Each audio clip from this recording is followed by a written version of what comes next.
February 19th. Army camp near Vaucouleurs. This morning I woke to visions of fire and steel. These nightmares come more often, now that I've seen my beloved France eaten away by years of war.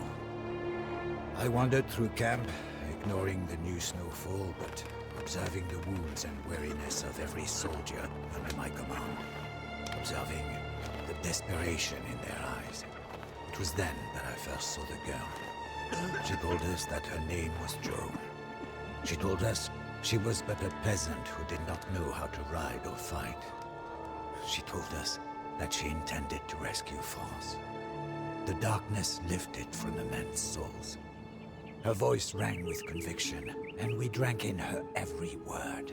I may have lost my faith, but Joan has not lost hers, and that is enough for me. Joan has asked our ragged band of soldiers to take her to Chinon, where the rightful ruler of France, the Dauphin, hides from his foes. The war-torn land in between is infested with enemy marauders, and we will lose many men. Death is by now an old companion, but for Joan, we will face it again.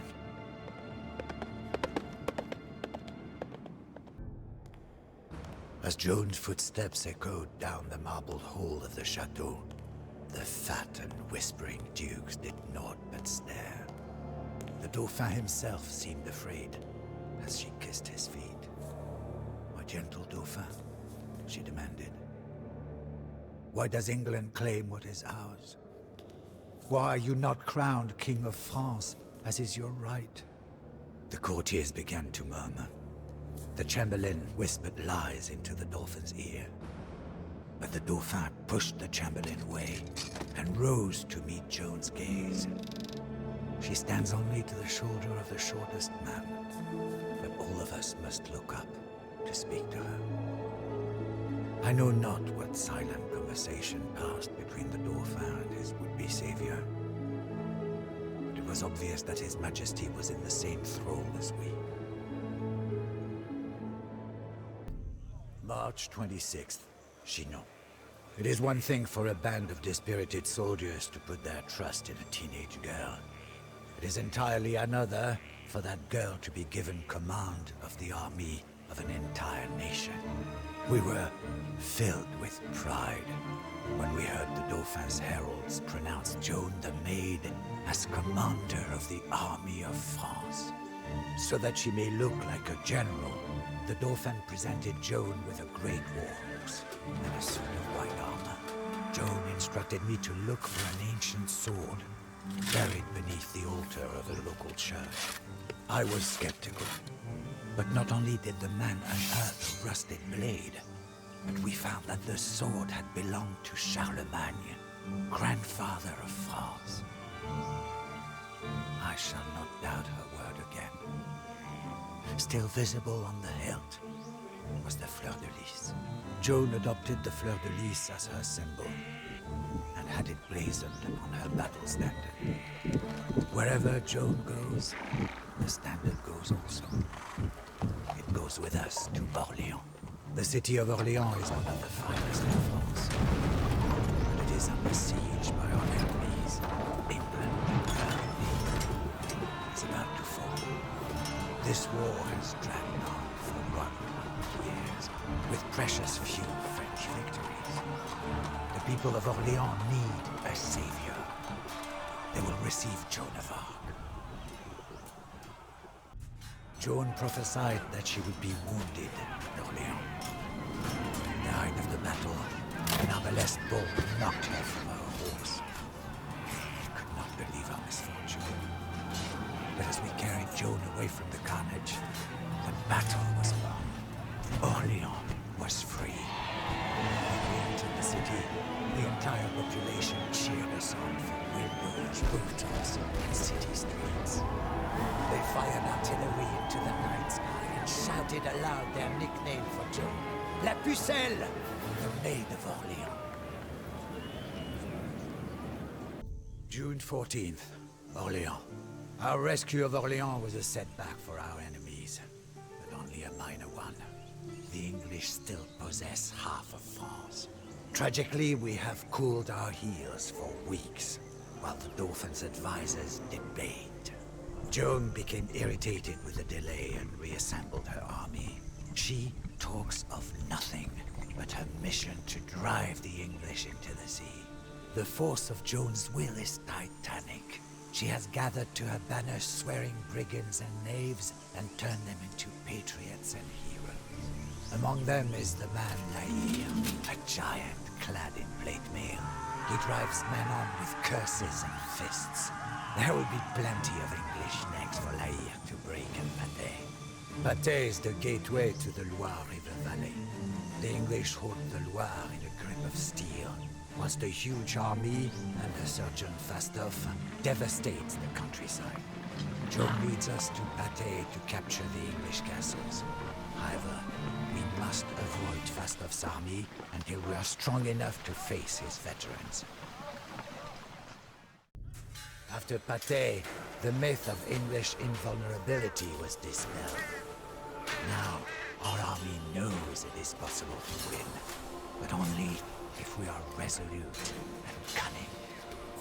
The English are a most deadly enemy, and their Gondormen have decimated the charge of French against time again. To make matters worse, we now face enemies on both sides. The Dauphin's advisors spend more and more time wrangling, jealous of Joan's influence in court. I pray that Joan can complete her divine mission before the Dauphin's envious advisors betray her. June 25th, Orléans. Dead France is returning to life. Our army swells with new recruits. In olden times, men swore fealty only to their particular lord. Now, we fight not for the insolent lords and ladies, but for France. For all of us, Joan is France. There is no distinction in our minds.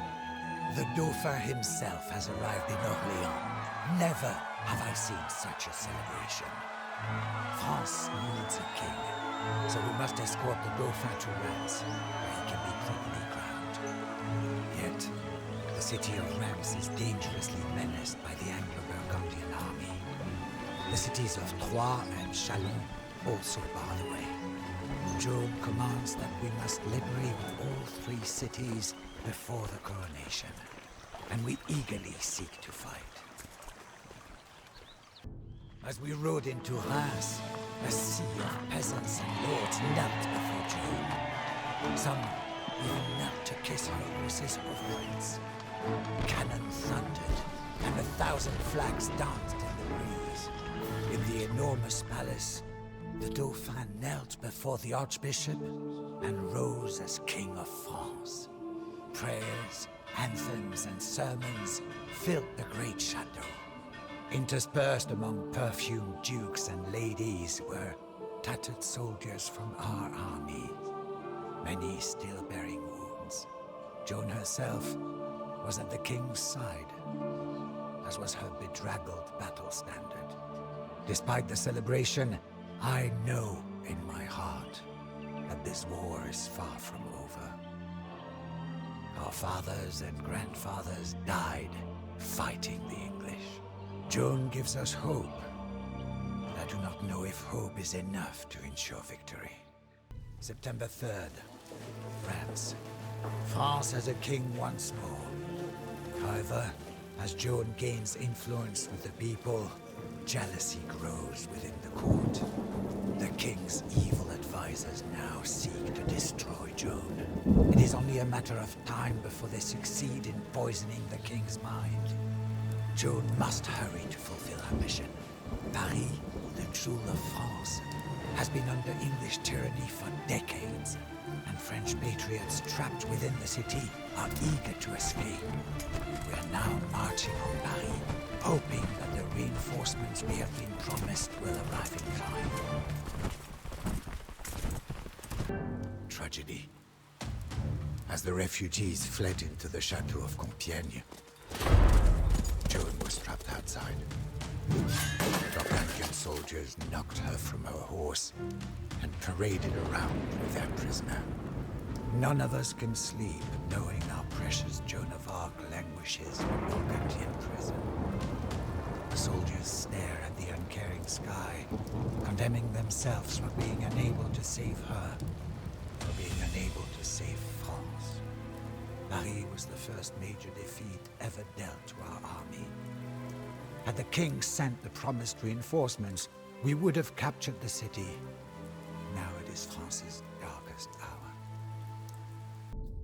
July 14th, Bordeaux. No Joan of Arc. A rich world made empty and poor. The English put her on trial as a heretic. Joan's mind was as sharp as her sword, and she avoided all the cunning verbal traps of her prosecutors.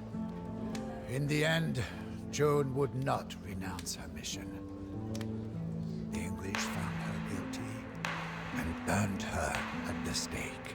But her death is not in vain. La Pucelle is the rallying cry, as peasant and nobleman alike take arms. My army is an army of the people. And even without the king, we are poised to strike at the English stronghold of Castillon. The victory at Castillon will crush the English pretensions in France forever. Should I die in this battle, I die for the Maid of Orléans. I die as a patriot of France. A century of English toil, blood, and victories was reversed in a little over a year by a teenage girl. 100 years ago, has ended. Even more importantly, Joan's acts ignited a sense of French nationalism. Peasants and nobles alike no longer belong to lords and kings, but to France herself. We will not let Joan be forgotten. Already, statues and stained glass portraits have been commissioned in hundreds of towns and cities throughout France. The verdict of guilt was rightfully reversed, and I expect that Joan of Arc will soon be beatified as a saint. Sometimes the outcome of history is determined by strength of arms, other times by happenstance. But in 15th century France, history was determined by the will of a young girl, the only person in history to command the armies of an entire nation at the age of 17.